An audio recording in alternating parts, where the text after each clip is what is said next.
So thank you so much for that introduction and for the invitation. And as I told Elsa before some of you all were in the room, I just want to say that I'm really looking forward to the Q&A. I love to talk to graduate students and junior scholars as they're navigating their own research. I'm happy to share more about, my personal trajectory and, how I've kind of balanced stuff over my career thus far. So just to kind of set that up, but I'm also happy to talk about, the politics of what I'm working on, current events, anything like that. So maybe just two more brief notes by way of introduction. One is that, as Elsa said, um, this presentation and workshop is based on my forthcoming book with the title in front of you, Extraction: The Frontiers of Green Capitalism, which will come out in September. It's not actually an academic book. It's a more of a trade or general audience book, but it's based on field work and academic analysis. But what I've done today for this presentation, knowing that several folks in the room have already grappled with some of these topics themselves in their own work, or have seen speakers speak to the broad issue of resource extraction and the energy transition, rather than presume you know nothing, I am going to delve into some of the more conceptual, theoretical, and political economy problems and concepts that relate to my work. So this is kind of more academic than my book is, if that makes sense, but with the knowledge that I'm speaking to a bunch of scholars, and so I think you'll be fine. If there's anything that feels complicated or rushed, I'll unpack it in the Q&A as needed. But I wanted to kind of take us to where I see some of the most innovative and interesting arguments about extraction and the energy transition. So I'll start here, which again is kind of probably in line with knowledge that people already have in the room. There'll only be a couple of slides like this, and then we'll kind of get into the bigger questions. But I always like to start by just kind of grounding us in what the forecasts say about energy transition mining.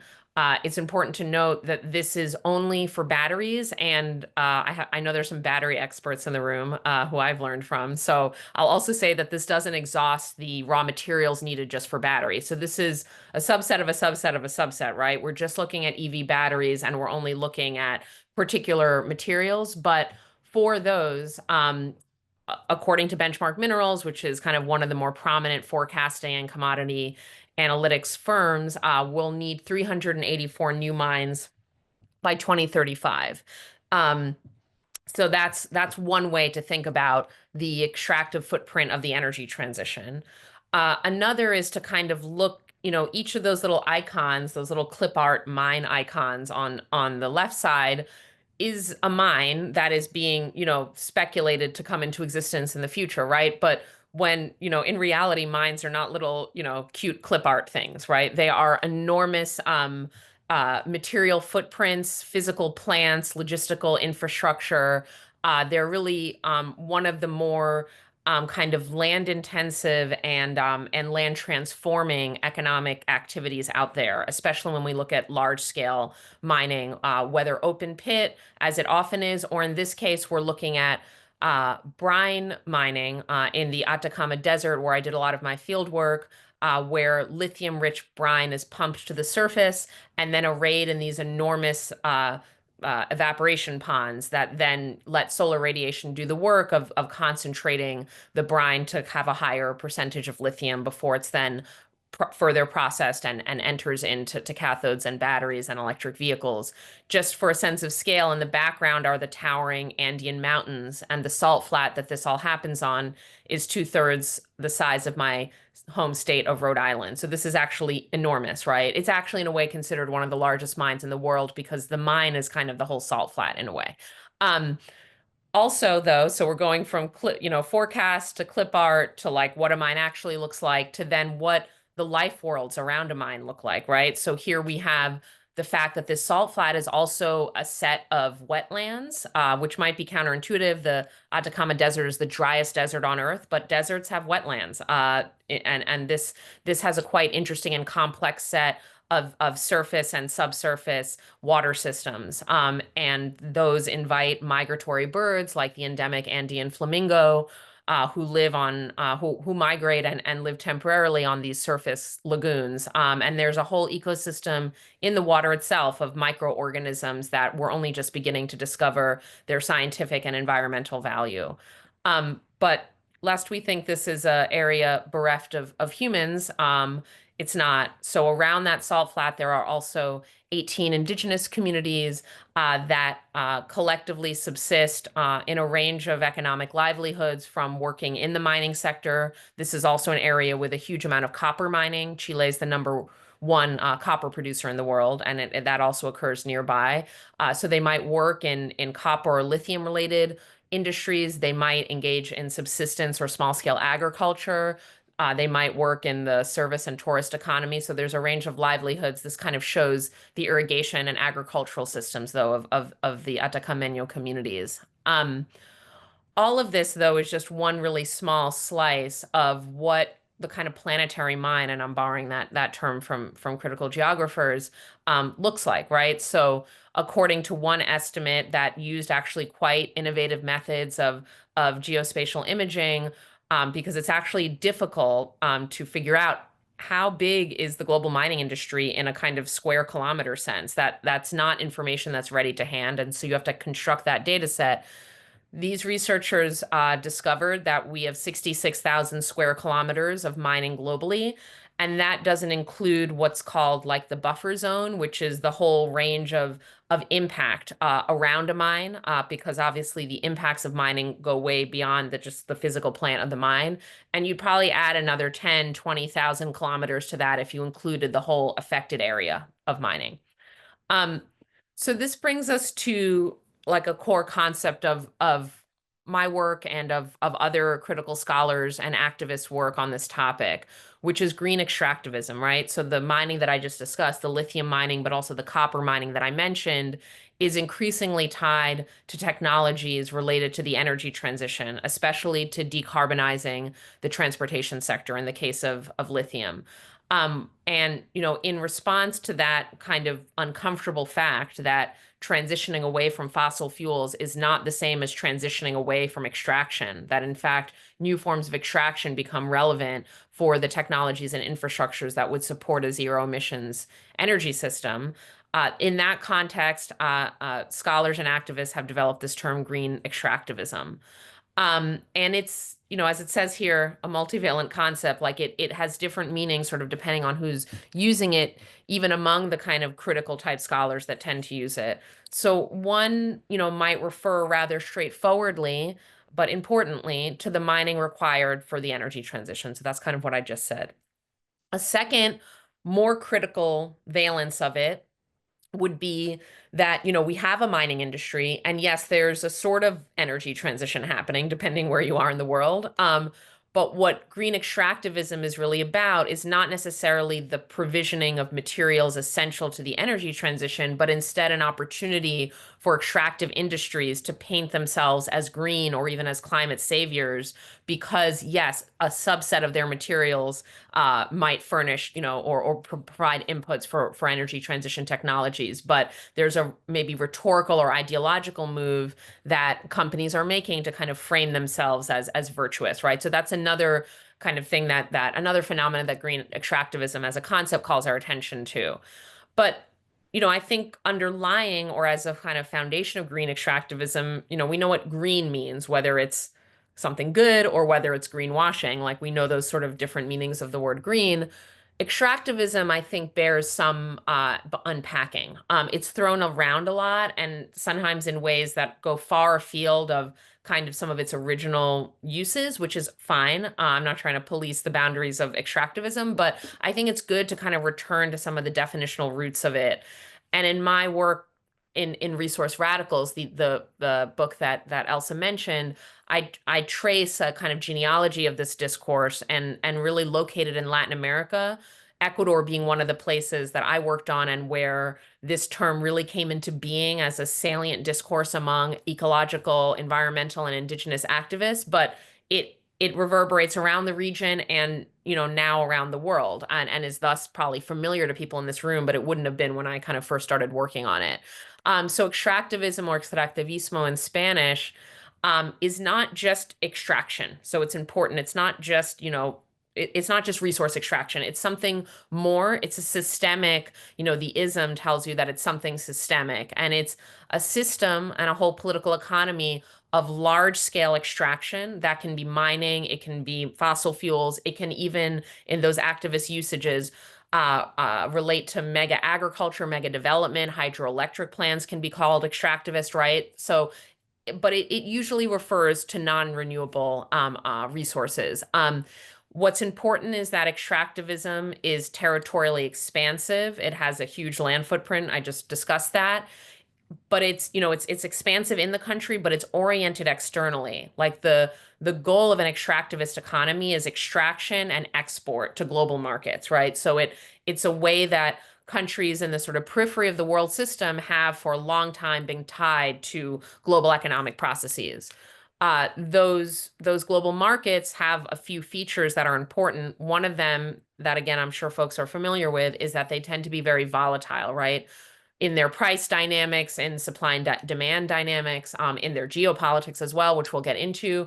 And I just plant that seed to say that this is one of the reasons that Global South policymakers and social movement actors have long seen them as not good bases for like a sovereign national economy, because of the way they're so externally oriented and because of how volatile the economics are.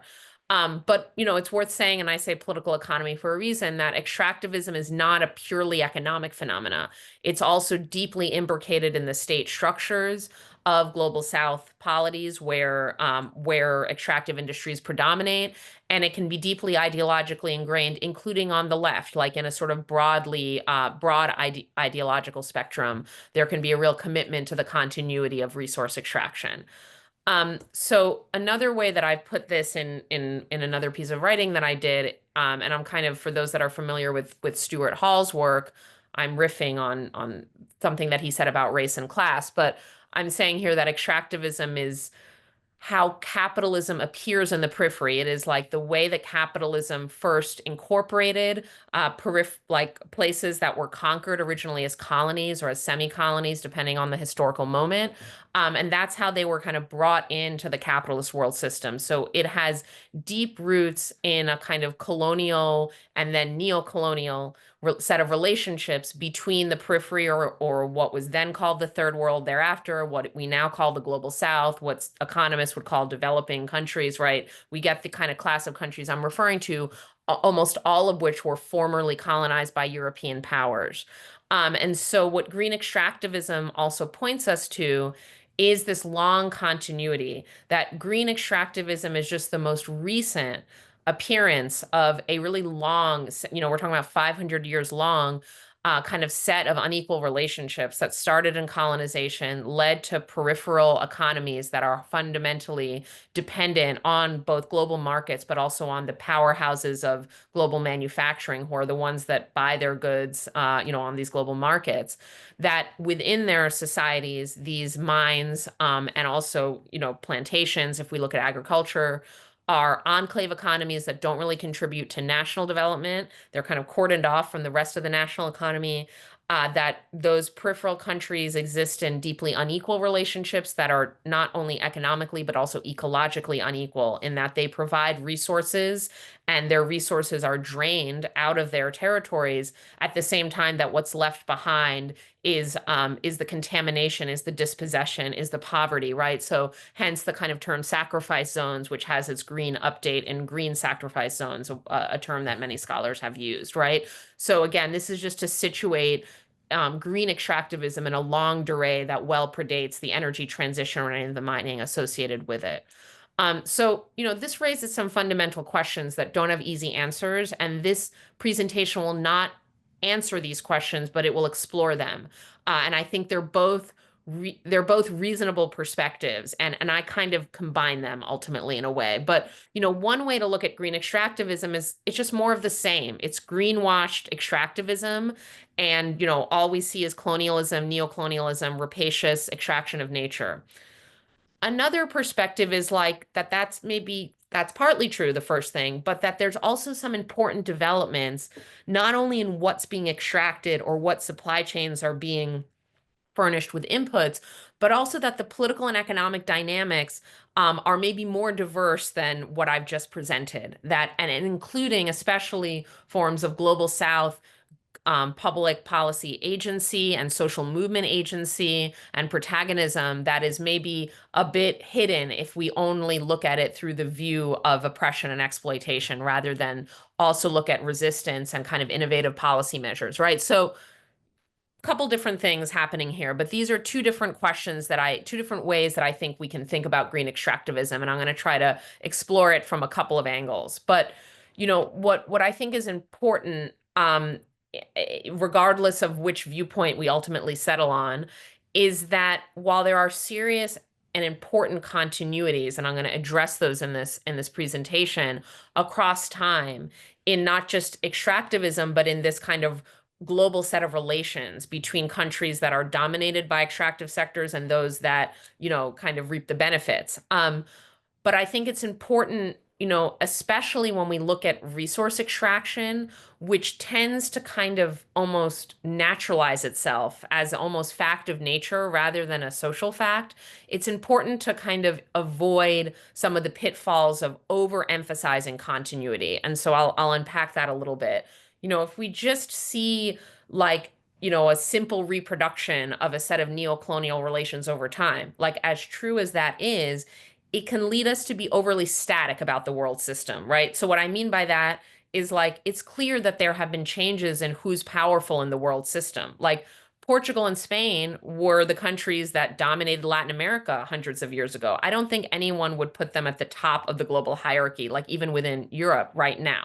So, empires can fall, duh, I guess, but they can also rise, right? So if we had been doing this 20 years ago, we probably would not be talking about China as a potential global hegemon, right? But now China is like one of the main economies that is importing these minerals, also domestically extracting them, and certainly the site of a lot of the supply chains that use them, right? So we don't want to be static about our world system analysis and assume that US and Europe forever are the hegemons, right? And that other actors don't also rise and fall. We also want to avoid geological and geographic determinism, which is very common on the academic, even quite good academic literature on resource extraction, which kind of just assumes like, oh, we just extract things because the resources are there. And then once we extract them, these other things happen, like they become dictatorships or they become poor. Like that is a narrative that is wrong at every level. There are lots of resources that don't get extracted even though they're there. And also resources on their own do not cause dictatorship or cause poverty, right? It's a political economic system in which countries are integrated on unequal terms into a world economy that can then have those effects, right? But Norway has lots of oil. I don't think Norway is poor, right? So there's, we want to get away from commodity determinism. I take that term from other scholars, but I think it's a good one. And we also, as much as extractivism is powerful as a political and economic force and as an ideological force, as a world-making force, like it remakes the physical world, like terraforming. We also shouldn't think it's always already accomplished, right? There's a lot of resistance, there's a lot of conflict, there's a lot of economic volatility. Like extractivism is a work in progress. It's not something that's just one and done. It's contested internally and externally. And so we're going to look at that contention quite a bit. I think that some of the claims I'm making are maybe become most provocative when we go to the actual places where resources are extracted, resource frontiers. Frontiers might seem like they're just rooted in place. Like, again, that's just where the resources are. But actually, that's not true. Frontiers mutate and shift around the world. Like new places become incorporated as frontiers or designated as frontiers or sacrifice zones. There's a lot of interstate competition over where frontiers are located and who gets to reap the benefit and who pays the cost. There's corporate strategies that have changed dramatically over the history of capitalism, from corporations wanting to own their own mines and resource internally and vertical integration, from corporations that would prefer to outsource, right? And those have real, different implications for the political economy of extractive sectors. And then there's social struggle, there's class conflict, right? There is a lot of contention along these frontiers that can sometimes prevent them from becoming frontiers. Like they have been designated by a power holder, we're going to extract here, but it never happens because the social fight back is too fierce, right? And so frontiers are actually dynamic. They're not rooted in place. Um, and you know, this brings us to this I'll kind of be getting into some of more theoretical points of the talk, and then we'll kind of get a little bit more empirical afterwards. But the dynamism of frontiers is itself kind of rooted in, at least in our contemporary moment, what I take to be some core contradictions of green extractivism. These are internal contradictions within green extractivism as a kind of new mode of resource extraction. The most obvious, but it's worth stating, contradiction of green extractivism is like an environmental contradiction, meaning, supposedly we're doing this all to save the planet. That's why we're mining the lithium, the nickel, the cobalt, the copper, the graphite. But when we mine it, we damage local ecosystems. And also, as many folks in this room probably know, there is a deep and actually quite endogenous relationship between the sustaining conditions of global biodiversity and the atmospheric system, right? So like climate change and biodiversity or local ecosystems are not like externally, are unrelated to one another. They are themselves imbricated, right? So that's a contradiction that's worth naming, but it's not my central focus today. I'm going to look more at what I would call political and economic contradictions, though they relate to that first one. The first set of contradictions, some of these are tensions more than contradictions, so I'm being a little loose with that word, but I think you'll see what I mean here. The first is like, where is extraction going to take place? There have actually been a set of like big political changes in recent years about, should a country like the US try to have its own lithium mining, or should it continue to rely on imports? If it relies on imports, should it be from anywhere? Should it be only from certain places that we're friendly with? Should we have economic relations with China or not, right? So there's this kind of question about where extraction takes place, and there are some interesting moves that a little bit disrupt that more static binary I introduced at the beginning, which is like resources come from the global south and they go to global north. It turns out that a lot of global north governments are now interested in self-provisioning to some degree their resources, right? So how does that affect our analysis? And are there tensions between those two approaches to extraction? Another, and this kind of relates very directly to the first one, is that, it's the kind of more hawkish, more, in the US case, anti-China type of policymakers that are the ones that really want to bring mining home so that we don't, quote unquote, rely on China or on unreliable other states. We want to have our own mineral security, is what the language they would use. But, that's kind of hard to square with how transnational capitalism is. Like the fact that capitalism has global supply chains that are, far flung and sprawling. And like the idea of just decoupling from China or being totally autarkic and self-providing everything, like may not be feasible in many places. I mean, the US has a lot of resources, so maybe it's theoretically more feasible here, but in like Japan, autarky would not be possible. But even putting aside its technical feasibility, it may not jive well with like the multinational corporations that are used to kind of having multiple supply chains and used to being kind of sprawling around the world, right? A third set of contradictions that, I'll touch on kind of briefly, but I think it's also worth naming, that is actually quite salient right now in our current economic moment, is like the amount of capital that it takes to thoroughly explore and extract and a mine over decades, right? Mines are really time-intensive projects and also quite land-intensive, as I already said, and they're capital-intensive because mining today is not people with hard hats necessarily. I mean, there is some of that, of course, but it's not your traditional mining. It's mining that is automated, that is in some cases has driverless vehicles, right? It's capital-intensive. It's very machinery-heavy, which means you need a lot of capital to finance a mine. But not all shareholders and investors really want to part ways with their capital. That's a phenomenon known as capital discipline that I'm happy to define more if needed, and it'll come up a little bit later in the talk. But the question is like, do investors want to invest in mining, which takes a while to be fully profitable, or do they want to invest in these quick, rich schemes, speculative bubbles, cryptocurrency, stuff, Silicon Valley, like stuff that is like a faster turnaround than mining. So that's been a tension point. And right now with some of the mineral prices being low, we're seeing a lot of like pulling back of some initial investments in mining, right? Which then raises its own problems for the companies involved.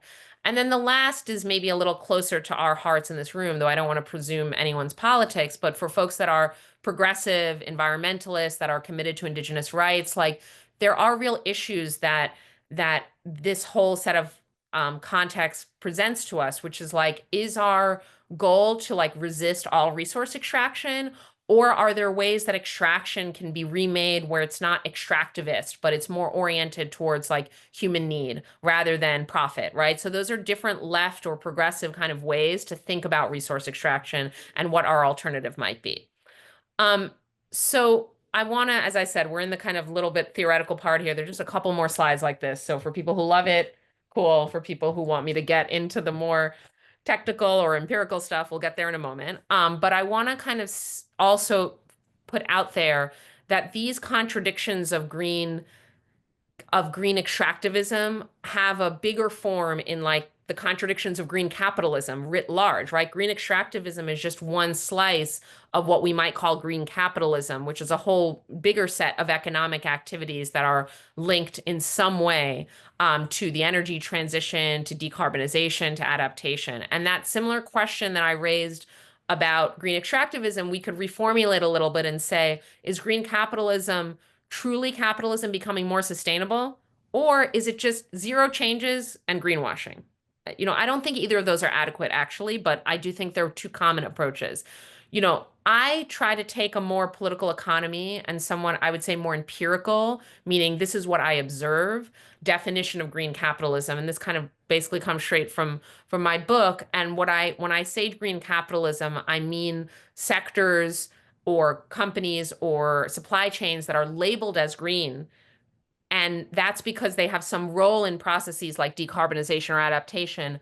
That role might be purely speculative. We might be talking about geoengineering. It might be just that might be a greenwashing case, or it might be making lithium batteries, which is not speculative. We know lithium batteries can decarbonize transportation, but the lithium battery companies then get to be called green, right? Which gives them kind of this aura of sustainability, right? So when I mean green capitalism, I'm referring to concrete economic activities that are labeled by someone as green.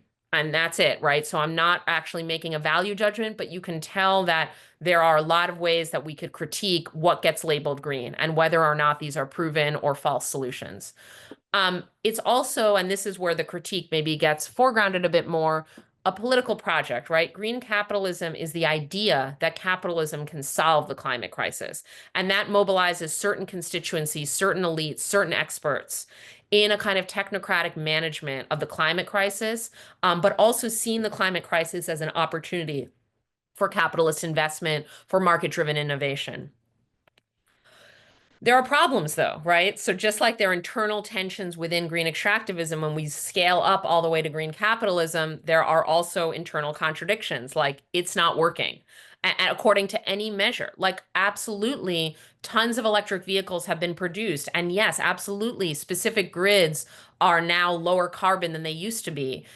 From US to Norway to China, we can point to specific examples of places where we see some modicum of green capitalism functioning. China is the place where we've seen the most functioning of green capitalism with heavy involvement from the state. But, in many places, and we're seeing this right now with the political turbulence of the US, like the profitability and the sort of business model of green capitalist enterprises is unreliable. And I draw a lot on Brett Christopher's work and The Price is Wrong to make this argument. But others have made it, and Slash just reading the news makes it, right? Like we are seeing all these fossil fuel companies say, oh, we said we'd invest in renewables. Actually, our shareholders are telling us that renewables are not as profitable as oil, and especially with the changing political environment, we're just going to pull out of renewables and we're going to focus on our core oil, proposition. So we just see a lot of unreliability, a lot of profitability questions. We see, concomitantly that green capitalism, despite all of its like ideology about the market, is very dependent on the state. It's very dependent on the policy environment, on subsidies, on support. And also green capitalism is a site of geopolitical conflict, right? And so it's also unstable because these major powerful countries are like fighting over one another about who's going to dominate green tech supply chains. So green capitalism is not a smooth system at all. It's actually a big question mark, I would say, at this moment. And that question mark extends to politics. Like, I don't have to keep referring implicitly to the Trump administration, which can come up more throughout this talk, but it's not clear at all how green capitalism sustains kind of a political hegemony. As I said, it's a political project as well as an economic one. And that, outside of China and some countries in Europe, that remains a big question mark. And so what I'll bring in here is that a way to kind of deal with the fundamental kind of contradictions of green capitalism is to lean in. And we see this really a lot throughout the Western world, and also in China in different ways, to kind of lean into a geopolitical kind of version of green capitalism, which basically reframes the energy transition, not necessarily as something to solve the climate crisis, but actually as a way for states to assert their geopolitical power, right? That if we have the most lithium batteries or solar panels, or we have the most critical minerals, we'll be the most powerful. And to frame it in that way is a way to both like create more economic support for these industries, because once you frame things as critical to national security, more forms of public and private funding open up, but also to give it political kind of heft, like to kind of potentially persuade, even ordinary voters that this is important because it's part of our existential struggle with China, right? And so what this has all resulted in, and this brings us now to like more to the world of empirical stuff and not as theoretical, is that we're seeing that global North governments, so the U.S., Canada, Europe, are shifting how they view resources. And after what we could call centuries of just like colonialism, imperialism, grabbing resources, from other places, then that kind of, in various ways, that map of extraction reinforced under neoliberalism, where we had offshoring, we had a race to the bottom in the global South. We had this dominance of global North corporations getting their stuff from around the world. That is still all kind of happening, but and this is just graphs to show that like we had real reductions in mining in Europe and the US, and because so much of it was being imported from elsewhere, right? And so that was the kind of status quo ante. But that is changing. And those are now the two little bullet points I add at the end, which is that now there's a real emphasis on having mines within your borders. And so that's what's called onshoring. And also this is all under the rubric of supply chain security. And now most recently, so this is where we can get very current events with Greenland and Ukraine, right? We also now have this almost return of a more classic imperialism as well. Or another way that I've been thinking about it is that instead of bringing mining home, onshoring, we're like expanding the boundaries of the US by saying we're going to take over Greenland, we're going to invade Canada, right? And so we can kind of fit it into an onshoring framework, but we don't necessarily have to do that. But we see, regardless, that kind of acquiring resources through market mechanisms and trade deals is not necessarily the only is game in town anymore. Now we're kind of seeing government efforts to actually bring resource extraction home into the global north. I'm going to just time check for a moment because maybe I won't go through this whole history, though it is quite interesting because I want to make sure that we get back to some of those contradictions. But how am I? I mean, I see my time here, but I don't know where I am with like the time of our overall event. So we have all the way until 4:30, Okay. 4:30 Pacific. Okay. So I So could do whatever that another is. 20 minutes of exposition and then we'll have like 30 minutes still for Q&A. Is that Yeah, correct? totally. Great. Hmm. Okay, I'll rush this a little bit because I just these two slides, so I'll slow back down. But I feel like I've already previewed this, but the point is there's a history to this turn to onshoring and to opening up more mines in the US, Canada, Europe, in recent years related to the energy transition. In my book, I trace this history to the 1970s. Which was kind of the first time that global North countries started to get worried about their access to resources. So in the 1970s, we had the so-called energy crisis.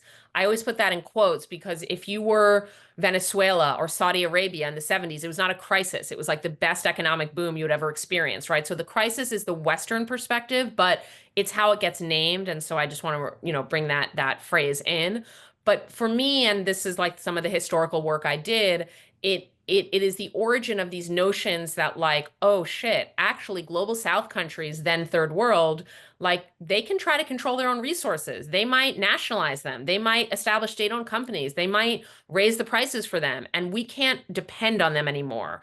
This is the we is the global north, the west, right? And so instead, we start thinking about how do we get more secure to have our own resources, whether it's fossil fuels or minerals? How do we get quote unquote independent from the global south, which is such a perverse inversion of what the actual relations of dependency are, but I'll leave that to another moment. Anyway, that's the 70s. In 2008, there's this other moment with the commodity boom. Well, we have the financial crisis, of course, but ongoing with that, we have a commodity boom from 2000 to 2014, where due to China's rapid industrialization, as well as the industrialization of other so-called emerging economies, like Brazil and Russia, South Africa, like the BRICS, were kind of taking off at that moment. There was a really big amount of demand for mining, right? Because China was producing all of these industrial products and needed the mineral inputs for that, which really pushes upward pressure on prices and also starts to limit the easy availability of these resources. So and you can, this is other archival work I do, like Western policymakers start to freak out. They're like, uh-oh, China is dominating these resource sectors. And we have fallen behind because we've just been relying on this like quote unquote free trade thing to get what we want instead of having a more kind of statist focus on what resources are critical. And so that's another moment. And then the other two are super familiar because they're quite recent, right? Then in 2016, Trump begins to like really engage in trade wars, including over these resources. He starts to issue executive orders. We need to mine more at home. Then that, soon coincides with the pandemic and Russia's invasion of Ukraine, which are two critical events that start to make Western policymakers even more worried about supply chains and even more committed to bringing them home, including mining, right? So that really takes off under Biden, who codifies into more executive orders and into law under the Inflation Reduction Act et al. That we want to have from mine to factory supply chains in the US. This gets mirrored as well in the European Union. Though, it's not as the project is maybe less intense there, but there's a lot of parallels.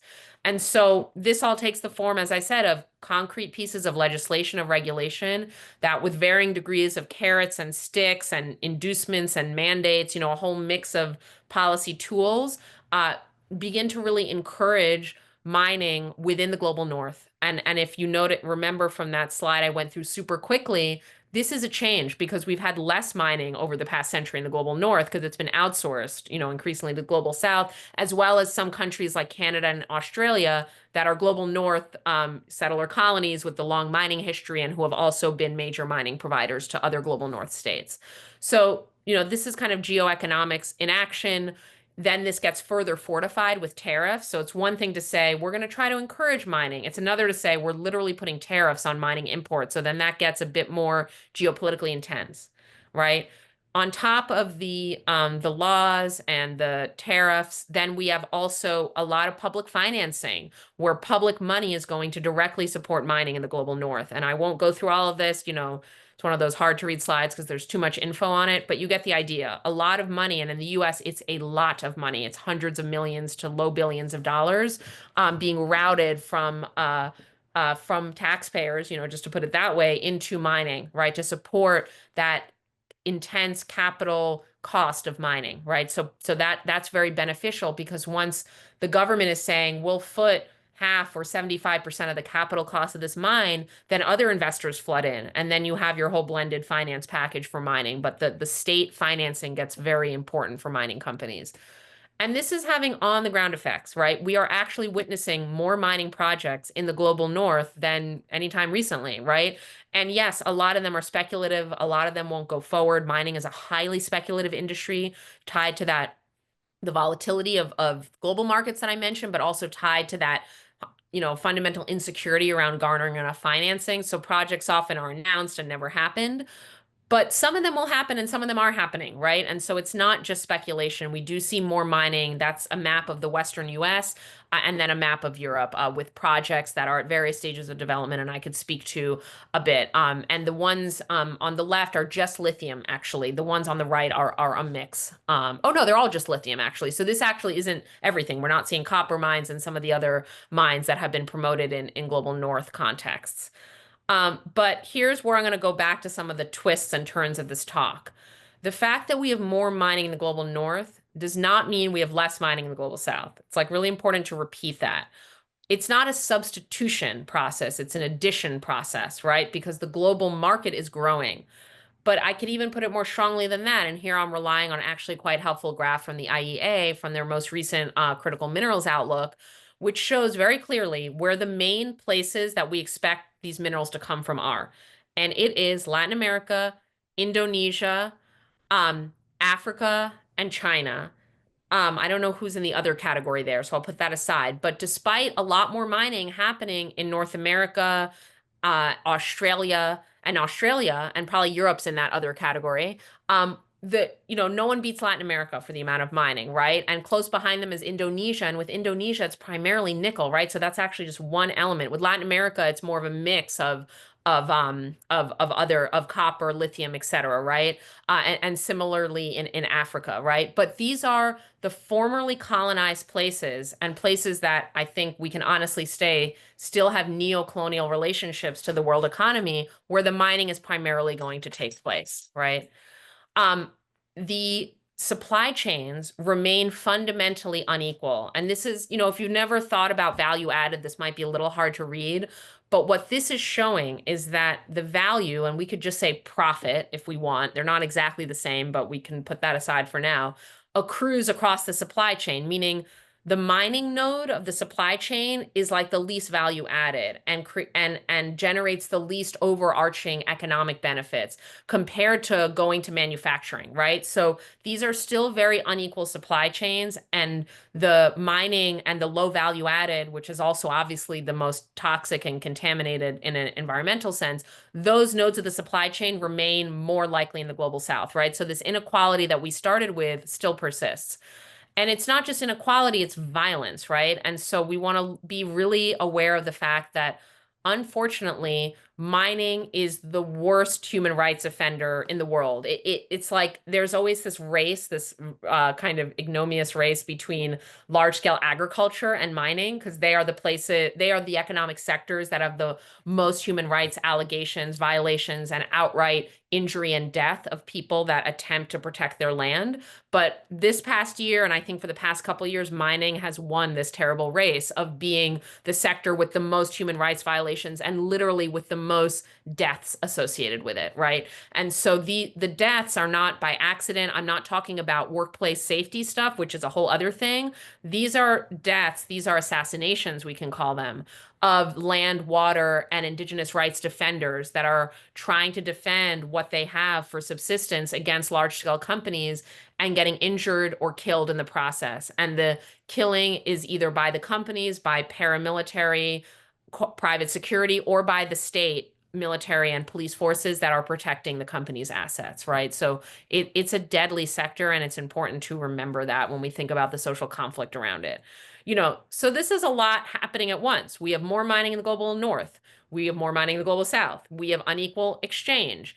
We have a lot of complex supply chains as different companies are trying to evade these geopolitical strictures. Like there's a tariff here, or there's supply chains being rerouted here. We're going to move move to some third party state that's kind of neutral, right? So there's a lot of ways that geopolitics are reshaping supply chains. And then there's the fact that like the inequality is not just global, it's also within regions, within countries, within the frontiers themselves. And so all of this for mining companies is like there's a lot of good stuff for them. All of these state subsidies are good, but there's also complexity to how much the supply chains are being rerouted according to new geopolitical dictates. that brings us to, something I mentioned earlier a bit, which is that, geopolitics are one challenge for mining companies. And this is not me shedding tears for mining companies, but I think as critics, we need to understand how these capitalist industries operate and understand the challenges they face, because their challenges are our problems. Like when they're facing a challenge, they use tactics to secure their profits that then create problems for the rest of society, right? So I think we need to understand some of the difficulties they face, because that's relevant to our own strategy and analysis, right?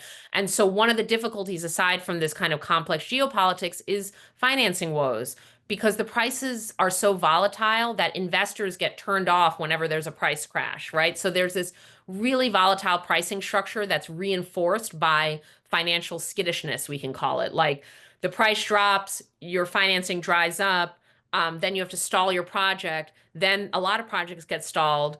Then there's less supply. Then the prices go up. Then all the financiers are interested again. Rinse and repeat. Like it's an endogenous volatility to the way that finance and extractive sectors relate to one another. And so, what we've seen is that it's been harder with this, with the exception of the commodity boom moment, which was 2000 to 2014. It's been challenging for mining companies to attract finance to explore and to extract, which are really, as I said, time and capital intensive propositions. We've seen a lot of like remarkable volatility actually in lithium, also in nickel and cobalt, where we had like the highest prices ever a year and a half ago or 2 years ago, now like total crash. And this is making it hard for mining companies to do their business, which then, as I said, becomes our problems. Then they go to governments and they say, please give us more subsidies, right? And so again, we see how these dynamics interact, the politics, the economics, the geopolitics, the finance, right? They're all kind of in this dynamic interaction with one another. And so, how are companies managing all of this? I'll be quick here because I want to, around the hour mark, make sure that I get to what social movements are doing and that sort of thing. But, and some of this I've already mentioned, like they're just trying to manage the volatility. So some of this looks like auto companies are investing directly in mines, which helps ensure their supply, and it also gives financing to the mines. So that's one thing happening. This is just a graphic that shows a lot of these deals where we have mining companies and auto companies getting more financially connected to one another. But there's some downsides here, right? So if you're Ford or GM and you invest in a specific mine and then that mine has a lawsuit or a protest or it never comes to fruition, then okay, what's going on with, you don't get the supply you wanted and it was a bad investment. And you also then, on the flip side, if you're a mining company, you're getting very tied to specific auto companies, which also aren't doing great right now in terms of their business model and how they're handling the EV transition. So this creates benefits, introduces new risks, etc. There are other things that are just noted here to stimulate your interest, but I'm not going to talk about them. But there are other ways that some of this volatility is getting managed, and this is a bit more on the kind of finance side, but I can answer questions about that if interesting. Okay. This is our like last section of the talk, and it'll be shorter but punchier, hopefully, which is,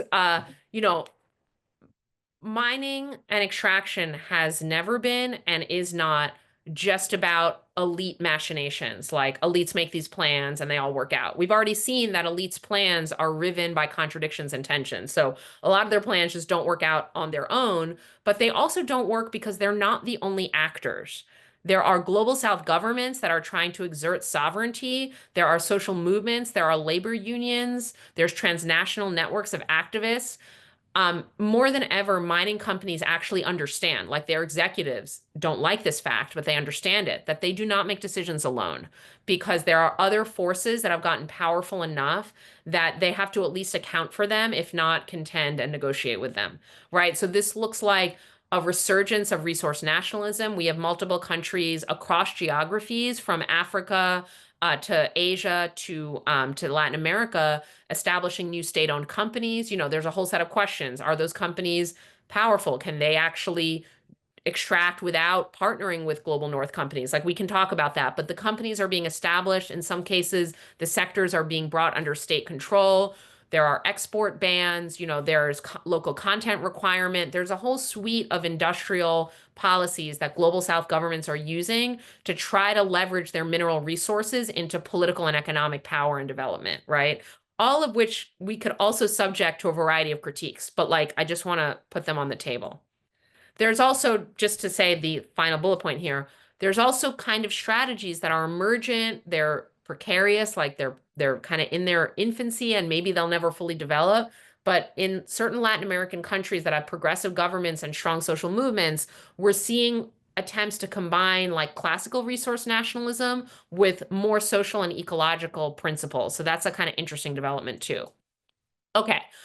I would argue that not all, but a significant amount, especially in Latin America, of these efforts, public policy efforts, are also driven by a lot of frontline militancy, a lot of social organization at the front lines of mining to contest mining projects, to go, to bat with mining companies. These are sometimes quite marginalized communities in David and Goliath struggles with multinational mining corporations. We're also seeing a lot of linkages across borders, not just within Latin America across borders, but even crossing the global north-south divide. We have communities in Portugal, in Spain, in Sweden, elsewhere that have allied or at least see themselves in solidarity with communities in Africa and Latin America because they're facing similar types of green extractivism, right? And there's the internet, so they know that, right? They're not isolated from one another anymore. And what we also see is the shifting geography of protest. So maybe, a couple decades ago, the only lithium protests that had ever existed were in places that had started early in developing lithium for battery purposes specifically, right? So we look at Chile, Argentina, Bolivia. But then as this global north onshoring and friendshoring, which I didn't mention, but is another term, where you have, lithium mining within the global north or in countries considered friendly or adjacent, then we have protests in Spain and Portugal, major protests in Serbia, protests in the United States. And then that layers on top of like new protest in some of the places where we had earlier protests. So really recently, like 2 weeks ago, there were some major protests in Bolivia over a contract with a Chinese consortium that has now a contract for Bolivian lithium. We had really violent on the side of the cops and the military, like protests in Argentina where people were assaulted brutally. We had also recent protests in Chile over another public-private partnership that communities did not approve of, right? And so it's not just, a change over time. We have layers of protest around the world. And just some images of what this looks like. Sometimes it looks like taking over highways in a capital city. Sometimes it's really located in the extractive frontier itself, right?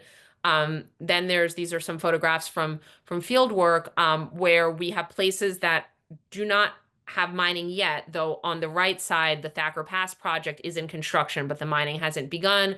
On the left in Portugal, we have kind of stalling because there's just been continual protests, there's been official corruption, there's been skittishness on the finance side. So these projects have not been developed yet, but there's been significant protest against them.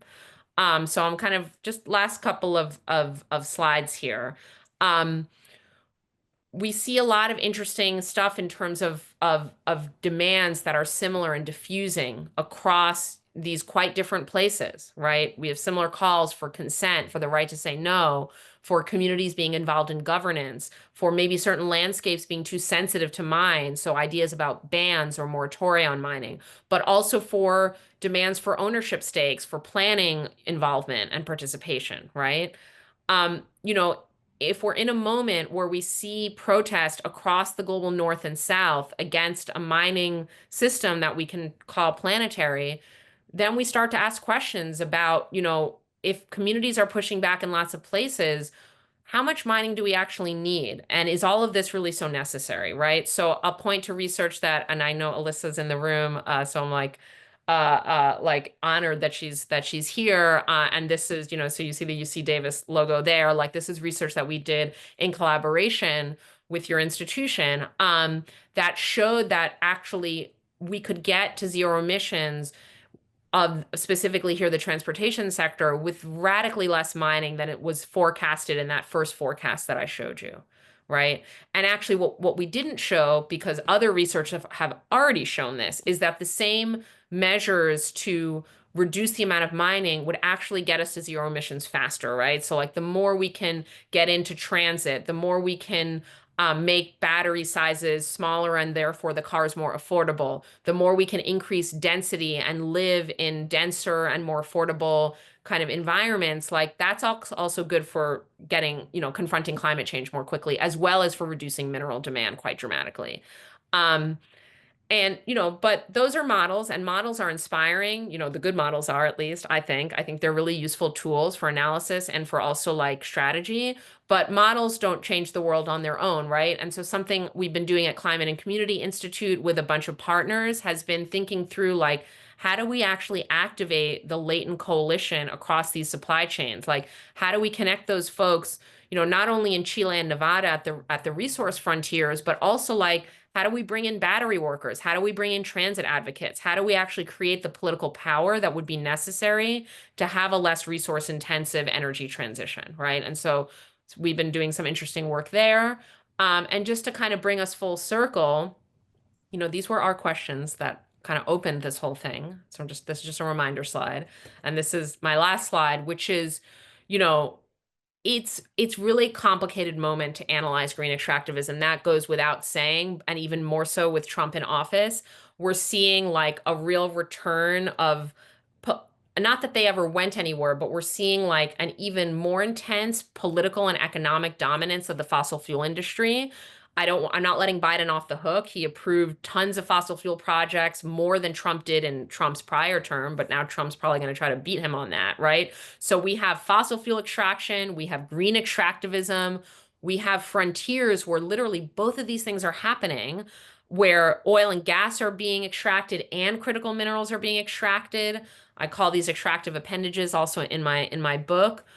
So it's a lot. We have multiple regimes of extraction, and we have then the climate crisis alongside other ecological crises. And frontline communities and communities around the world are bearing the brunt of all of this extractivism and the crises, climate and biodiversity and water that it's causing and implicated in, right? But just as my final statement, is I think studying extraction can get really like, wow, this is so heavy, and it's also feels so unchanging across history. Those 500 years of pillage, of extractivism, and all of the, climate and ecological impacts of that, let alone the social impacts of that as well.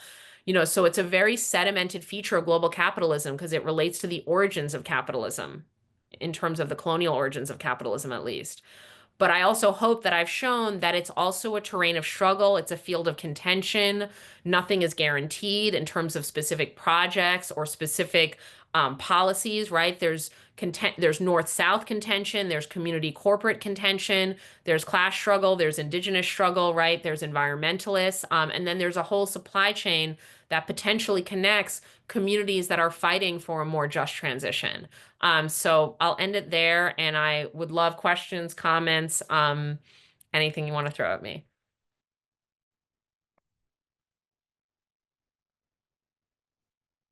Wow. Oh my goodness. So much information, so much yeah, appreciation for all of that. Let's give the virtual round of applause. Oh, and Um thanks. Oh, sorry to interrupt you, also, but I also now just see this chat during which some friends, hi Ramon, and I already said yeah. hi to Alyssa, and some already good questions in there, but I'll turn it back over to you. Yes, yeah, totally. And yeah, we're very lucky to have Ramon with us as well today for a discussion, who will actually be hosting next week. So make sure to come next week as well at 3 p.m. But yeah, let's jump into some questions. There's obviously a lot of really dense and complicated and convoluted trends happening here. I think it maybe as a first question, and to kind of tie it to the work that's also happened with Alyssa here at UC Davis.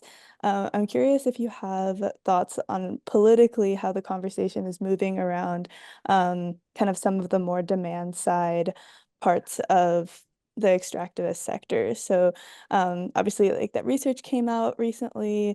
There's obviously already public transit groups that are advocating for that for all kinds of other reasons.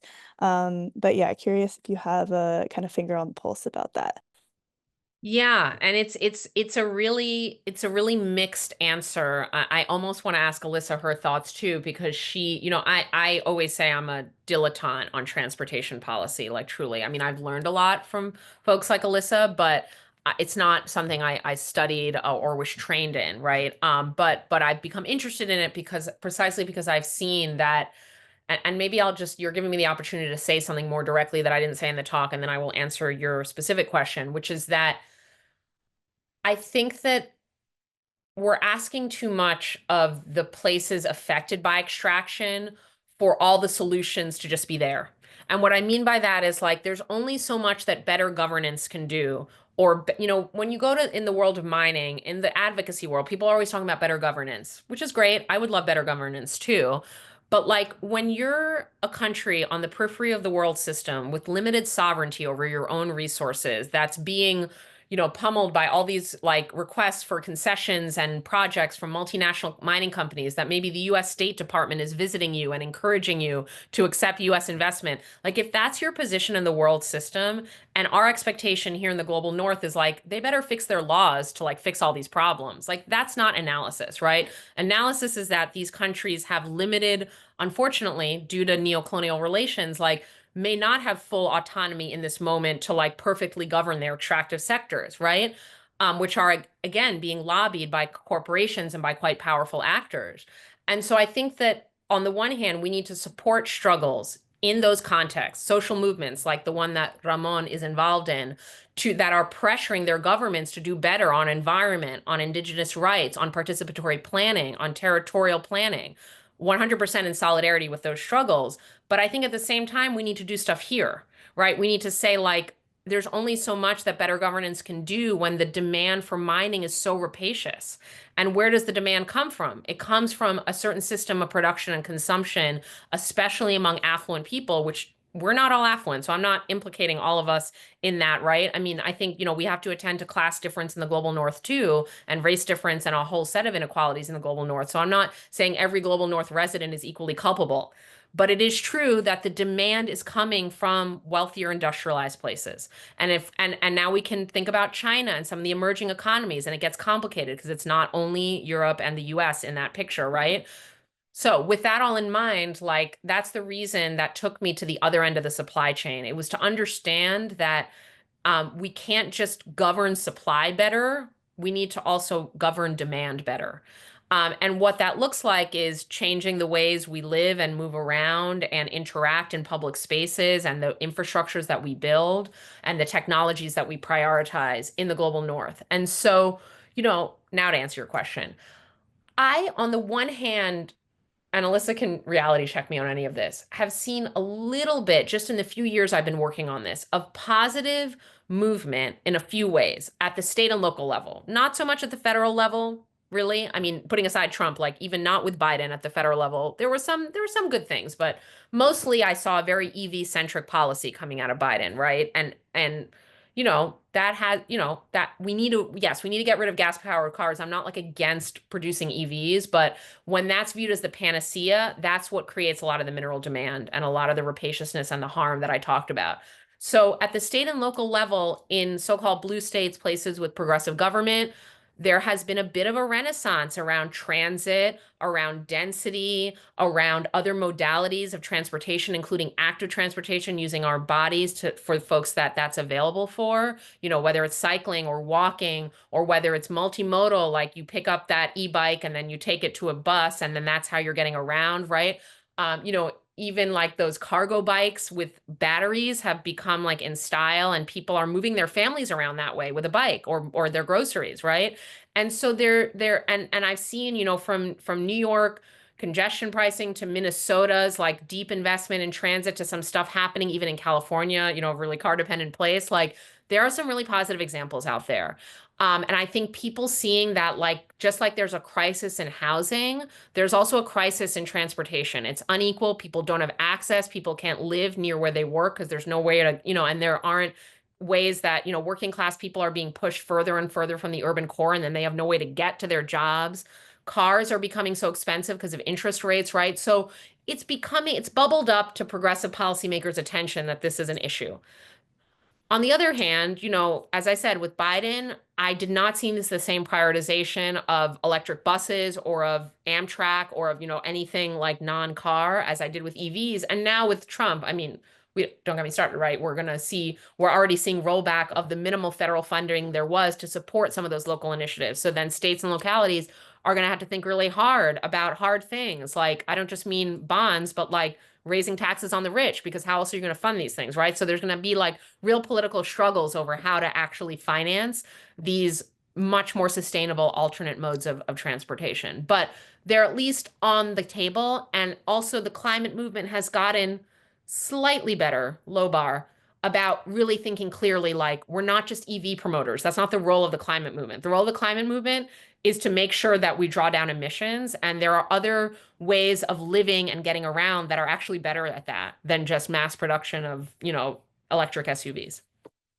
Sorry, that was a little bit of a grab bag, but those are my inchoate thoughts on that great question. Yeah, no, thank you for that. There's definitely a lot to do and a massive uphill battle. I think we next have a question from James Giller in the chat. Would you like to read it yourself? Otherwise, I can read it out for you. You can have it Oh, right I here. can read it. Yeah, go ahead.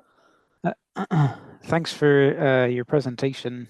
First of all, it was really interesting. I'll have to rewatch the recording again to make sure I absorb everything.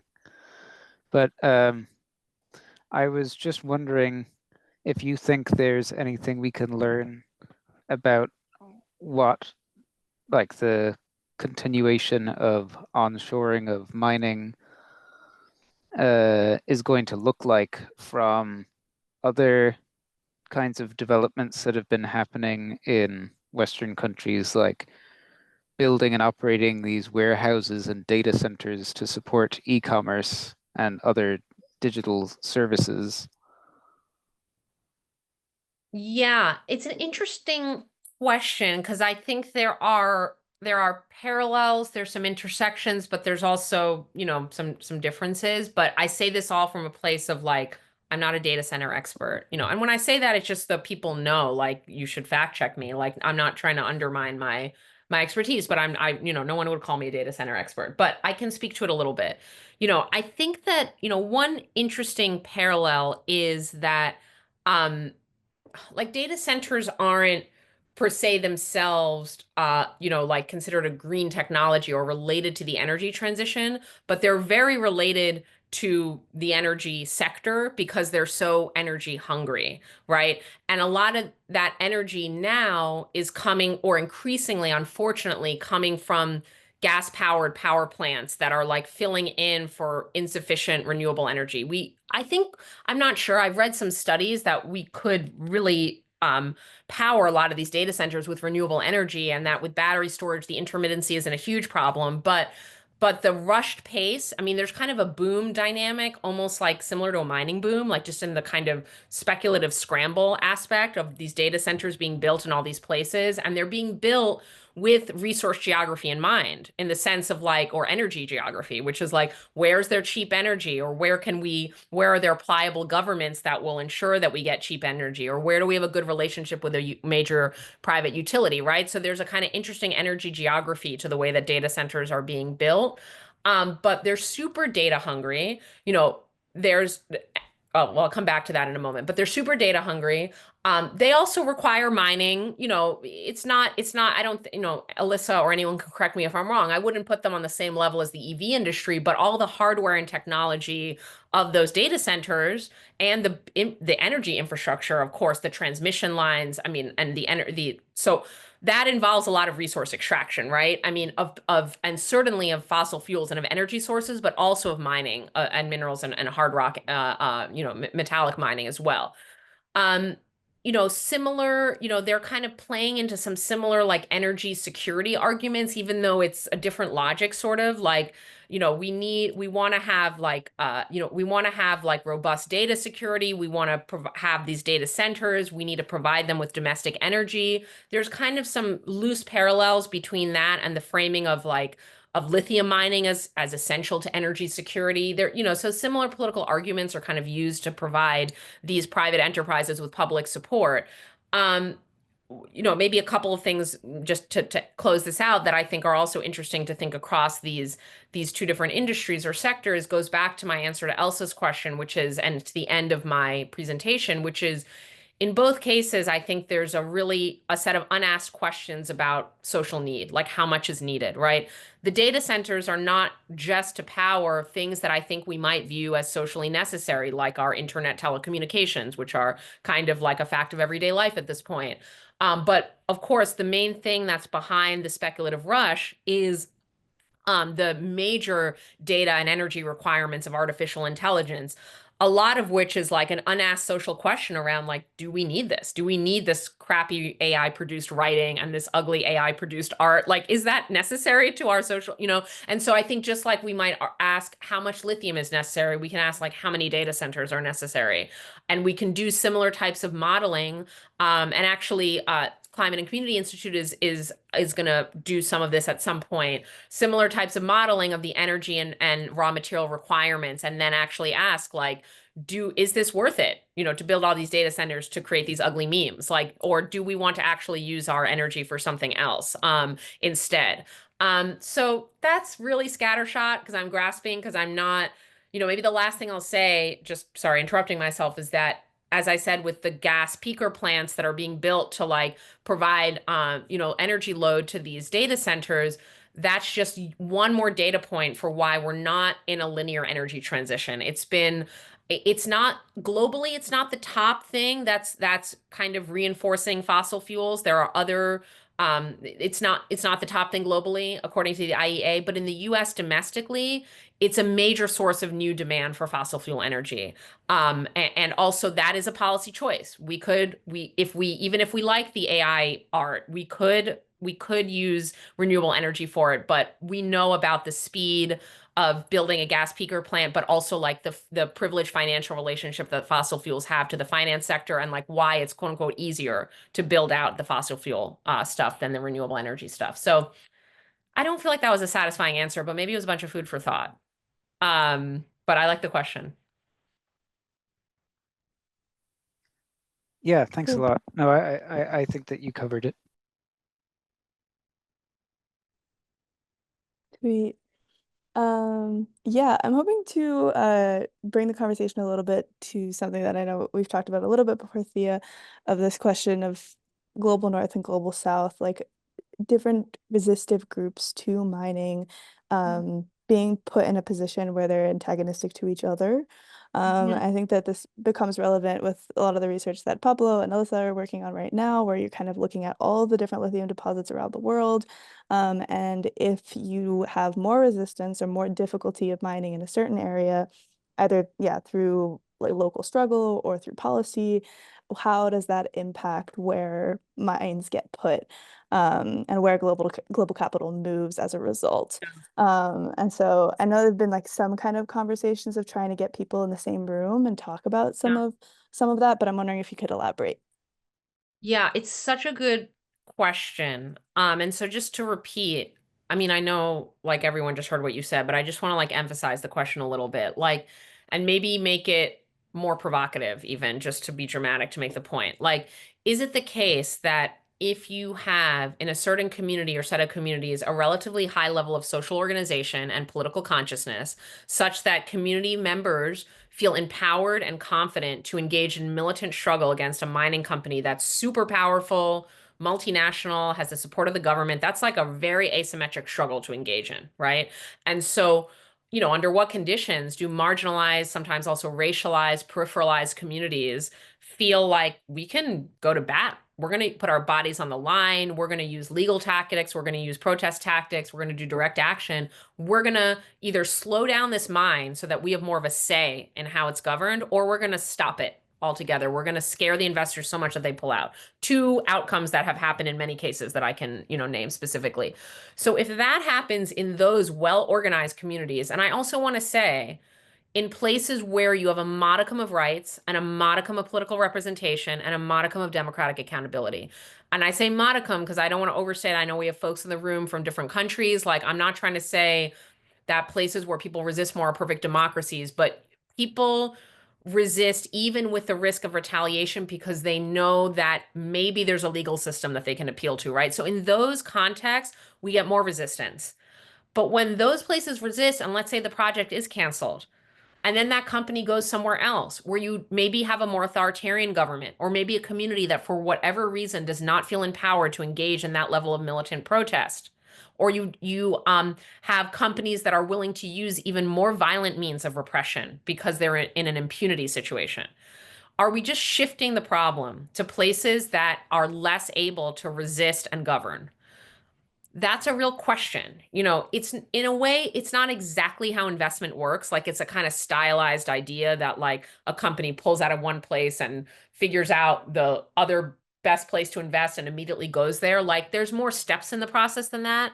But it's also not wrong that companies use a set of rubrics that they call like country risk or political risk. And they use these to determine where they invest. And one thing that makes a jurisdiction risky is protest, right? And so they are trying to escape protest sometimes, or escape more muscular forms of governance that are trying to make sure that the society gets a benefit from mining. That's what capital flight is, right? Or that's what causes it oftentimes. And so there's not a neat solution to this because this is the way that capitalism divides us against each other, right? That's just kind of a built-in feature of the system of nation states, of the hierarchy of nation states, of the different governments out there and regime types, right? And so we can't make it so that all places are equal in their ability to resist and govern. We're working with that diversity. That's what's kind of on the table. Um, so I guess I would say a couple of things in response. One is that the most important thing is transnational solidarity. Like is to be, in general in the world, but for this in particular, because I think the more that these communities are talking to one another, the more that those tactics and knowledges that are developed at the grassroots of how do you resist a company, or in some cases, because I do want to speak to this, not every community is against the mining project. They just want it to be governed better, or they want more resources from it. Some communities are against it, right? So there's a range that we're aware of. But regardless of what the goal is, like it has been shown, and there is actually research to support this, that it's very empowering for communities to be in conversation with other communities that have already engaged in processes of resistance and democratic governance. In fact, there's really interesting research in Latin America using geospatial tools that shows that protest tends to cluster. And it's not just like an accident of geography. It's because communities share knowledge and tactics, and also sometimes progressive governing officials also share that. And they also share experiences of like, oh, wow, this company did this terrible thing when we protested them. So, be safe, like try to avoid them, doing that, like just sharing safety stuff as well when you go after companies that are willing to use repression, right? And so I think the more that communities are in touch with one another, the more that those successful strategies of democratic protest and governance can be diffused. And also the more you avoid being kind of communities avoid being weaponized in this divide and conquer strategy against one another, right? Because sometimes what companies will do is they'll threaten that. They'll say, we're going to go to where the royalty rates are lower or where the communities are less environmentally active. And they use that to threaten governments with capital flight, right? And so those divide and conquer strategies work better when communities are isolated from one another, right?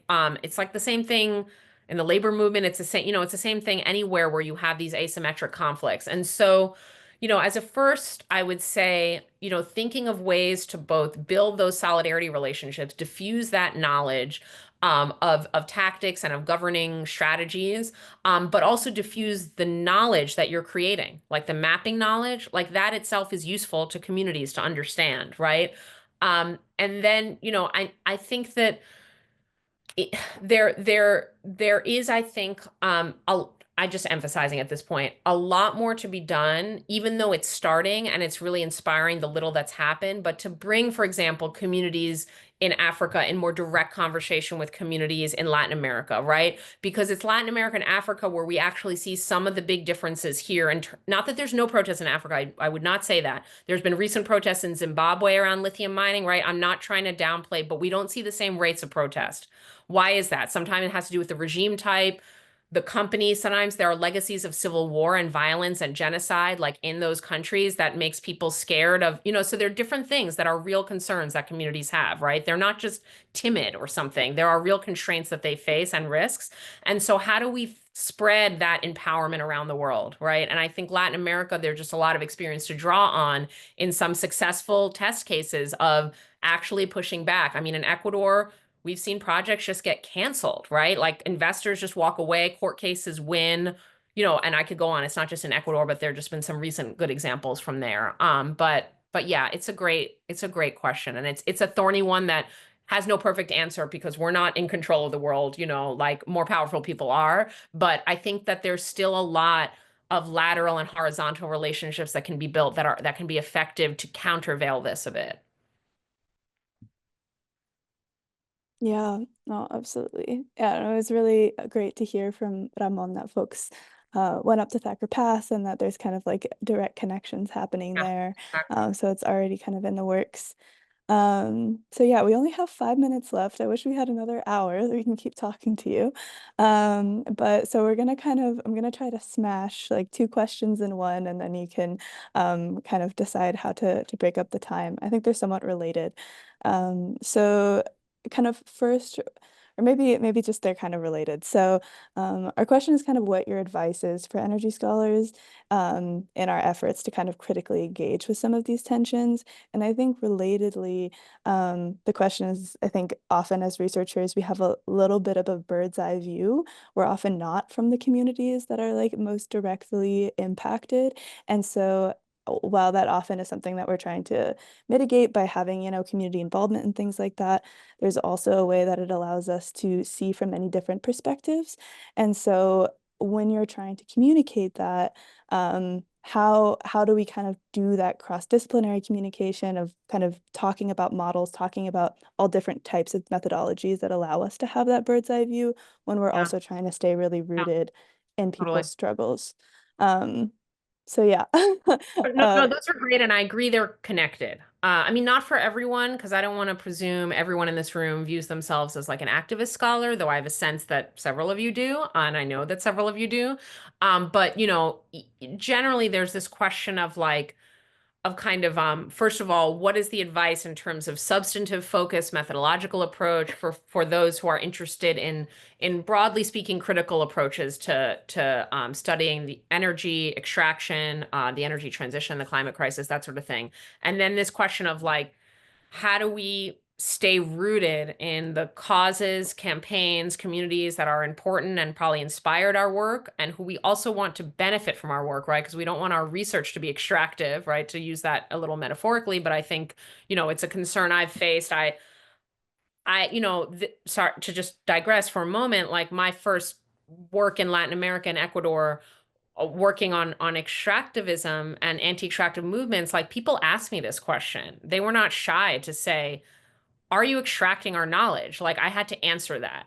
And it was not the first time I got the question, it wasn't easy to answer because honestly, I hadn't thought about it enough, right? Like I hadn't thought enough about the ethics of research beyond the IRB, like beyond the protocol that we all have to do or beyond the basics of consent. But that's not what they were asking. They were not saying, did you give me a form to consent? They were saying, what are you doing with my knowledge? Because it seems like it's the same thing that these companies are doing with my resources.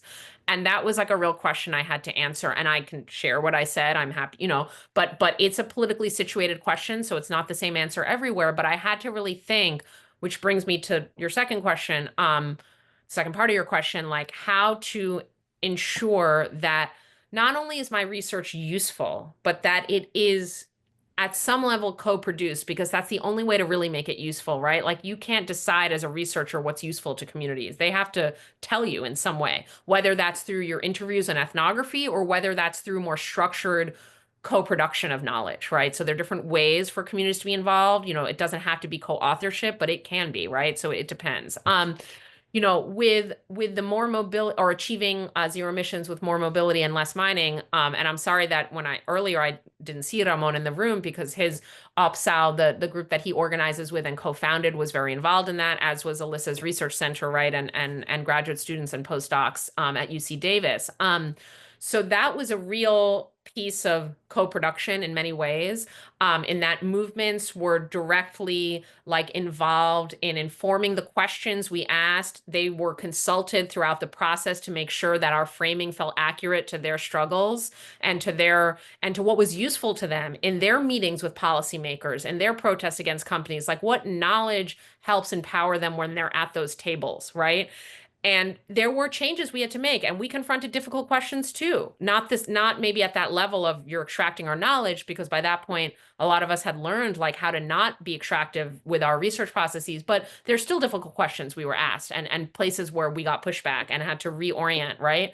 But at the end of the day, like, honestly, probably my proudest, and I collectively, I don't want to be like individual about this, but like my proudest moment as a researcher has been how that data, which Alyssa's center produced in conversation with the qualitative researchers that I was one of, how that data, which is super meta level and it's complicated to even understand, like what is a material flow analysis, all the stuff I had to learn and probably barely grasp, like, how do we actually model at scale these enormous supply chains and also model alternative versions of them, right? That's like a really big data lift. But yet, communities on the ground from Thacker Pass to Portugal to Chile to Argentina, to name where the community partners were located, like have used that. Not exclusively, they use other stuff. They create their own knowledge, right? It's not like our stuff is the only thing they use, but they have used it in presentations, in their own analyses, in thinking beyond the mine site as a site of struggle, right? And thinking about this broader supply chain as a coalition or as a both a vector of power and inequality, but also as a bunch of different communities that if we can scale our struggles a bit can be connected to one another. And so that, that to me was a place where actually we saw the biggest data sets, like, like news to me. I never would have thought that that type of methodology could have such a community impact, but it really can.